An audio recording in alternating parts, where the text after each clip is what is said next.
와인 여러분 안녕하세요. 와인과 인문학에 빠진 남자 와인문의 정하봉 소믈리에입니다. 그동안 와인문 채널을 통해서 여의도에 위치한 더현대 서울의 공간들은 많이 소개해드렸습니다. 이번에도 5층에 위치한 복합문화 공간인 알트원에서 올여름 앨리스 달튼 브라운 회고전이 진행되고 있어 다녀왔기에 소개시켜드리는 컨텐츠로 찾아오게 되었습니다. 자연의 푸르름이 한층 색을 더하는 6월, 여름의 파랑을 닮은 작가 앨리스 달튼 브라운의 회고전이 찾아왔습니다. 2025년 6월 13일부터 9월 20일까지 더현대 서울 알트원에서 열리는 앨리스 달튼 브라운 회고전 잠시 그리고 영원히는 1961년 초기 작품부터 2025년 신작까지 앨리스 달튼 브라운의 예술 세계를 한자리에서 조망할 수 있는 전시입니다. 한국에서 최대 규모로 열리는 전시이며 대표 원화 약 100점과 드로잉 및 소품 40여 점을 선보입니다. 앨리스 달튼 브라운은 미국 뉴욕에서 활동하는 화가로 빛과 바람이 움직이는 찰나의 순간을 포착해 화폭에 담은 작품들로 유명합니다. 1962년 오벌린 대학교에서 스튜디오 아트 학사학위를 취득한 뒤 2025년 86세의 나이인 지금까지도 작품 활동을 쉬지 않고 이어가고 있습니다. 이번 전시는 한국에서 열리는 앨리스 달튼 브라운의 두 번째 회고전으로 그녀를 기다렸던 한국의 관람객에게 여름날의 빛과 바람처럼 청명하고 반짝이는 만남을 선사합니다. 앨리스는 추상 표현주의가 유행하던 시기에 작품 활동을 시작했습니다.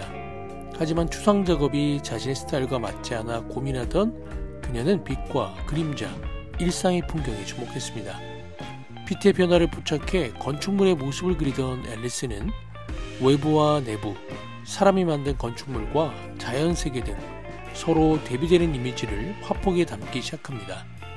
사진 사실주의로 불릴 만큼 진짜 같은 풍경을 보여주지만 그녀의 작품은 사실이 있는 그대로 표현하는 재현이라기보다 현실을 넘어서 새로운 이미지를 만들어내는 발명에 가깝습니다. 앨리스의 작업 방식은 독특합니다. 사진을 활용해 여러가지 이미지를 조합하고 재구성한 뒤 치밀한 계산 끝에 새로운 이미지를 탄생시킵니다. 앨리스는 그림 속에 구현해놓은 안식처에 감상자를 초대한 뒤 마법 같은 환상의 세계를 눈앞에 펼쳐 보입니다. 감상자는 앨리스가 설계해놓은 이중구조 속에서 일상의 공간에 발을 딛고 서 있는 느낌을 받습니다. 놀랍게도 편안한 안식처에서 바라보는 풍경은 파노라마처럼 펼쳐진 한 편의 드라마로 감정의 고유한 울림을 들려줍니다. 이번 회고전은 앨리스의 삶과 예술 세계를 아울러 그녀가 바라보는 세상을 한데 모은 일대기입니다.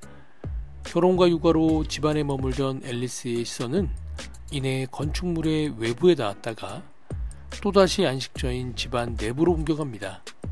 안과 밖의 경계에서 자연의 풍경으로 그녀의 시선은 한 발짝 더 나아가 우리를 저 멀리 꿈속에 있을 것 같은 미지의 자연세계로 이끕니다. 또한 이번 전시회에서는 한국에서 처음 소개되는 작가의 초기 작품부터 앨리스 세계가 확고하게 자리잡은 서정적이고 명상적인 최근 작품까지 그녀가 탐구해온 조형 언어와 시각적 실험, 화풍의 변화를 느낄 수 있도록 구성했습니다. 수직선과 수평선, 그 위를 가로지르는 곡선 등 정적인 화면에 역동성을 더한 정교한 화면 구성과 빛과 바람, 자연의 움직임을 눈에 보일 듯이 섬세하게 표현한 채색 기법을 눈으로 직접 확인하는 시간이 될 것입니다. 빛과 바람은 그녀가 주제를 표현하는 데 중요한 요소로 작용합니다. 초기 작품에서도 빛과 그림자를 활용해 공간의 생동감을 더하는 표현을 찾아볼 수 있는데 시간이 흐르면서 빛을 활용한 표현 기법은 더욱 깊고 원숙해집니다. 바람의 움직임으로 인한 빛과 그림자의 변화는 풍경을 한눈에 변화시키고 앨리스는 그 기적 같은 순간을 포착해 화폭에 옮깁니다. 공간을 채우는 빛과 바람의 움직임을 화폭 안에 잠시 그리고 영원히 담아내는 앨리스 달튼 브라운의 작품은 우리를 단숨에 또 다른 세계로 데려다 놓습니다. 이번 전시에서는 앨리스의 창작 작업을 더 깊이 들여다볼 수 있도록 특별히 그녀의 스터디 작품에 집중합니다. 앨리스는 자신이 원하는 구도와 색감을 찾기 위해 작품을 완성하기 전 수차례 숫작을 거듭합니다. 한 가지 주제를 향한 그녀의 연구는 작품이 완성된 후에도 계속 이어져서 연구를 목적으로 그려진 스터디 작품도 여러 살펴볼 수 있습니다. 제목에 마이가 들어있는 작품의 경우 앨리스가 연구를 목적으로 개인 소장하기 위해 그린 작품입니다. 유화물감과 파스텔로 주로 작업하는 앨리스는 스터디 작품에는 파스텔을 많이 활용합니다. 앨리스는 파스텔은 이미 만들어진 색깔로 덧바르면 되기 때문에 빠르게 작업하면서 여러가지 실험을 해볼 수 있다는 장점이 있다고 말합니다. 오늘날의 앨리스가 있기까지 작품을 향한 끝없는 연구와 실험, 도전을 멈추지 않았던 예술가의 여정을 지켜보는 특별한 기회가 될 것입니다. 어느덧 70년 가까이 작품 활동을 이어온 앨리스의 최근 작품은 더욱 놀랍습니다. 황혼의 빛으로 바다가 반짝이고 여름의 파랑은 주황빛으로 서서히 물들어갑니다. 수십 년간 앨리스가 집중했던 자연세계는 이제 천상의 세계를 보여줍니다. 하늘과 바다의 경계는 흐릿해지고 우리는 그 너머로 가는 문턱에 서 있습니다. 지금 이 순간 그녀가 보여주는 작품들은 앨리스 달튼 브라운의 세계가 어디까지 다다를지, 다음에는 우리를 어디에 데려다 놓을지, 그녀의 다음 이야기를 여전히 기대하게 만듭니다. 이번 전시의 첫 번째 섹션의 주제는 선면, 추상과 구상입니다. 앨리스 달튼 브라운은 평생 동안 끊임없이 연구하고 실험하며 자기만의 스타일을 확립했습니다. 이번 섹션에서는 작가의 초기 작품들을 선보입니다. 한국에서는 처음으로 전시하는 특별한 작품들입니다. 작품들을 감상하며 작가의 예술세계를 좀 더 폭넓게 이해할 수 있는 계기가 될 것입니다. 앨리스가 대학에서 공부하던 당시 미국 미술계는 추상표현주의가 주목받던 시기였습니다. 그녀는 추상 작업을 하면서 스스로 독창성을 찾아내기 힘들었다고 합니다. 앨리스는 사실주의 회화와 그 구조를 연구하면서 구상적인 작품과 비구상적인 작품을 완성하며 다양한 스타일의 작업을 이어갔습니다. 이때 앨리스를 사로잡은 것은 자연세계의 형태와 그 안에서 인간이 만들어낸 이미지였습니다. 그녀는 때로는 선과 면을 활용해 추상적으로, 때로는 세밀한 묘사를 통해 구상적으로 대상을 표현했습니다. 예술가로서의 자기만의 목소리를 찾기 위한 여정이 시작이었습니다. 앨리스의 초기 작품은 다소 어두운 색조와 강한 명암 대비를 활용하는 경향이 있으며 보다 구조적이고 정적인 구성이 돋보입니다. 고전적인 사실주의 스타일을 엿볼 수 있으며 공간과 사물을 세밀하게 묘사하는 것이 특징입니다. 특히 창문, 벽, 계단, 문 같은 건축적 요소가 두드러지며 단순한 풍경화가 아닌 구조적 질서가 반영된 장면을 만나볼 수 있습니다. 두 번째 섹션의 주제는 안과 밖 경계에 서서입니다. 초기 사실주의에서 벗어나 앨리스 달튼 브라운의 화풍이 확립되는 시기입니다. 빛과 공간의 조화, 건축적 프레임과 자연의 연결, 명상적인 감성이 더욱 강조된 작품을 만나볼 수 있습니다. 이전까지의 작품이 다소 어두운 색조와 강한 명암 대비로 구조적이고 정적인 분위기였다고 한다면 이 시기에는 밝고 부드러운 색채와 빛과 그림자의 대비로 생동감 넘치고 따뜻한 분위기를 느낄 수 있습니다. 앨리스는 이전보다 더욱 빛을 활용하는 모습을 보여줍니다.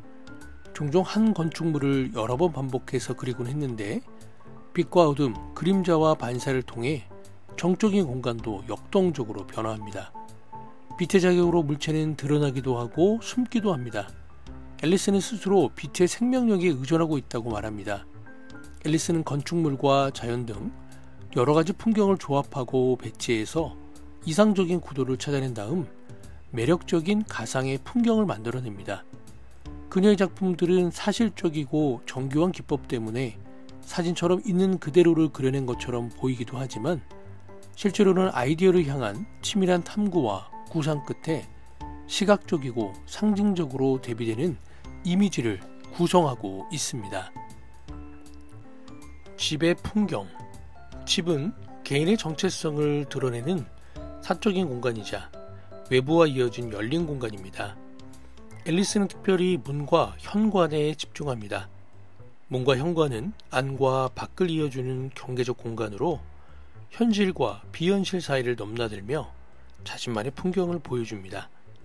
집은 때로는 따뜻한 안식처가 되기도 하고 때로는 외로이 단절되어 있기도 합니다. 누군가의 집 현관 앞에 서는 순간 앨리스가 들려주는 집의 이야기가 펼쳐집니다. 세 번째 섹션의 주제는 빛과 바람, 시선이 닿는 곳입니다. 어느 날 친구 집을 방문한 앨리스는 바람이 날리는 커튼을 보고 새로운 이미지를 떠올립니다. 그로부터 몇 년 동안 커튼을 가지고 다니면서 직접 매달아 보며 실험을 멈추지 않았습니다. 앨리스의 화풍이 완전히 성숙하는 시기로 빛과 공간을 활용한 대표작들이 이때 탄생합니다. 이 시기의 작품에서는 자연과 건축 요소의 조화를 극대화하며 정제된 기법으로 서정적이고 명상적인 분위기를 느낄 수 있습니다. 밖에서 집을 바라보던 시선은 이제 집 안에서 밖을 바라보는 것으로 방향을 바꿉니다. 투명한 색감을 극대화하여 공기와 빛, 물의 흐름을 담아내는 회화적 언어가 확립되고 안과 밖의 경계에 서 있던 앨리스의 예술 세계는 호수와 바다가 펼쳐지는 보다 넓은 세상으로 나아갑니다. 앨리스의 작품에는 인물이 등장하지 않는 것이 특징입니다. 이는 그녀가 의도한 것으로 보는 이로 하여금 그림 속 공간에 실제로 들어간 듯한 느낌을 줍니다.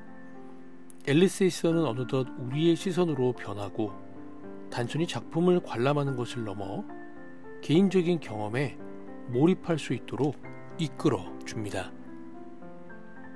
이탈리아 1993년 호지킨병 진단을 받은 앨리스는 완치 후 이듬해 이탈리아 토스카나의 작은 도시 루카로 여행을 떠납니다. 그곳에서 본 풍경을 기억에 담고 있던 앨리스는 2015년 로마 아메리칸 아카데미의 레지던스 작가로 초대받은 뒤 이탈리아를 주제로 한 그림을 그립니다. 창문 너머로 바라보는 이탈리아의 풍경을 빛과 어둠을 활용해 따뜻한 색감과 질감으로 자유롭게 표현했으며 지금까지 앨리스의 작품과는 또 다른 정취를 느낄 수 있습니다. 오렌지빛 햇살이 은은하게 번지며 이탈리아의 온기가 작품 너머로 고요히 전해집니다. 마지막 네 번째 섹션의 주제는 새로운 이미지의 탄생, 영혼을 담은 순간입니다. 창문, 베란다, 문 등의 건축적 구조물은 여전히 앨리스에게 중요한 주제입니다. 안과 밖, 인공적 건축물에서 자연세계로 연결되는 통로는 물리적 공간을 넘어 감정적, 정신적 공간으로 확장됩니다. 빛은 단순한 정신적 요소가 아니라 공간을 구성하는 중요한 요소로 작용하며 공간의 경계를 확장하고 자연세계의 힘을 보여줍니다. 최근 작품을 살펴보면 물은 더욱 클로즈업되어 화면 대부분을 차지합니다. 공간을 채우던 다른 요소들이 사라지고 공간 자체에 집중하면서 더욱 고요하고 평화로운 풍경이 펼쳐집니다. 물은 호수보다 더 광활한 바다로 이어지고 우리는 앨리스가 펼쳐 보이는 마법 같은 환상 속에 멈춰서서 현실과 비현실의 세계를 오갑니다. 안식처, 안과 밖, 부드러움과 강함, 인공적 세계와 자연세계, 앨리스가 오랫동안 소중히 다뤄온 주제는 최근까지 이어져 이번 섹션에서는 더욱 깊고 넓어진 앨리스의 회화적 감성을 엿볼 수 있습니다. 이번 한국전 전시를 준비하며 작가와의 인터뷰 내용이 도록에 준비되어 있어 좋은 내용을 발췌하여 공유해드립니다. 많은 작가가 작품 활동을 할 때 거장들과 그들의 작품, 예술적 환경에 영향을 받습니다. 그럼에도 불구하고 작가님께서 작업하실 때 절대 타협하지 않는 부분이 있을까요? 거장들과 그들이 만든 예술적 환경은 이미 제 삶을 이루고 있다고 생각해요. 그래서 제 작품에도 영향을 줄 수밖에 없죠. 제 작품은 제가 아는 것과 저를 둘러싼 삶에 대한 내적인 반응이 더해진 결과물이고 그렇다고 해서 이걸 타협이라고 할 수는 없겠죠. 작가님께서는 작품에 어떤 메시지를 담고 싶은지 궁금합니다. 철학적이거나 사회적인 메시지를 담고 싶은가요? 아니면 개인적인 성찰에 더 중점을 두시나요? 작품을 만들 때는 메시지보다 개인적인 성찰에 집중합니다. 작가님의 작품을 본 많은 사람이 치유와 평화를 느낀다고 하는데요. 작가님께서는 그림을 본 사람들이 무엇을 느끼거나 기억하기를 바라시나요? 제 작품을 보고 치유와 평화를 느낀다고 말하는 분들이 계시죠. 저도 작업하면서 치유와 평화를 얻습니다. 하지만 어떤 감정을 느낄지 미리 기대하며 작품을 만들 수는 없다고 생각해요. 그건 제 예상 밖의 일인 것 같아요. 예술에는 진실이 담겨 있다는 이야기를 많이 합니다. 예술에 있어서 작가님께서 생각하시는 진실은 무엇인가요? 오직 저 스스로에게 진실하는 거예요.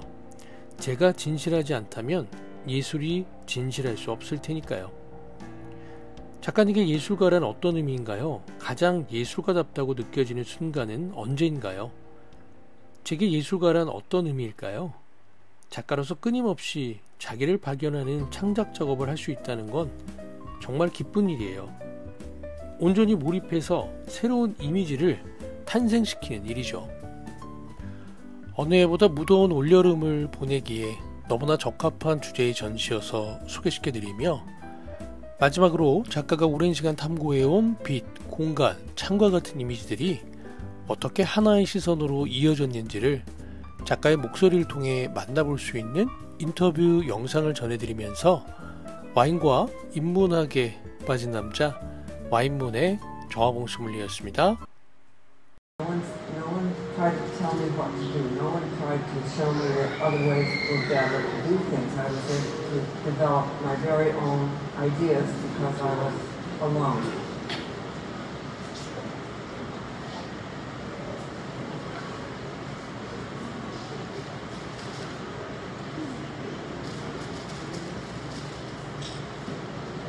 The pictures that I made were usually realistic pictures. I looked at the world around me and made pictures that related to that. Well, this is a domestic space and beautiful. I think there's an implication of something not so beautiful, something pretty scary actually here. And also, we don't know what's going on inside there. So there's a lot of superficial beauty with probably some genuine threat. And I think, frankly, you know, with 3 kids, limited money, New York City, I think I might have been kind of afraid at that time about my life. I started making paintings on my own, drawings, as far back as I can remember. My parents have a photograph I'm painting on an easel when I'm 3 years old. I still have this photograph. So I started painting when I was about 3. I took it for granted that I could paint. They supplied me with paintings. Paint if I needed paint. So I did that from my earliest memory. They're meaningful to me for some reason. And I don't think we always know exactly why something's meaningful. I see that the sculptural shapes of barns and outbuildings in the rural landscape, they struck me as sculptures rising out of the landscape. And I think also for me as a young mother, they have meaning as places of nurturing and shelter. And I think that's why I was really attracted to making barns, which I did for many years.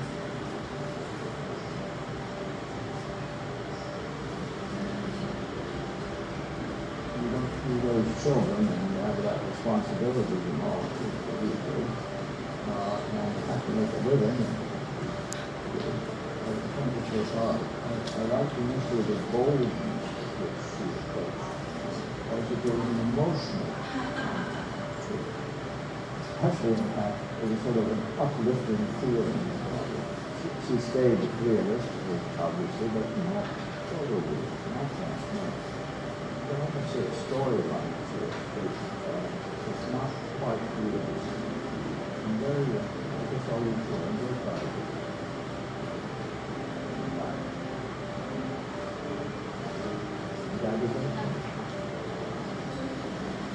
I moved to New York City in 1970, and I went to the art school. I didn't have oil paints. Went to the art school, and I made this chart, and I put one of everything. This is how I learned what colors were. I didn't know, but I learned my colors this way. Interest in stimulating the environment, the way she works out her systems, the way she makes decisions, her whole way of working. And, you know, once again, back to the color sciences, it's just fascinating and perfect. And these are whites, how they aged over the years. I put this down in May 1976. I put this stone here. And we can see how it's aged, how it's changed color. This is another white. These are white. These are all from, this one is 78 also. And usually, this one's 1981, I put that one in. So you can see how they've changed or not.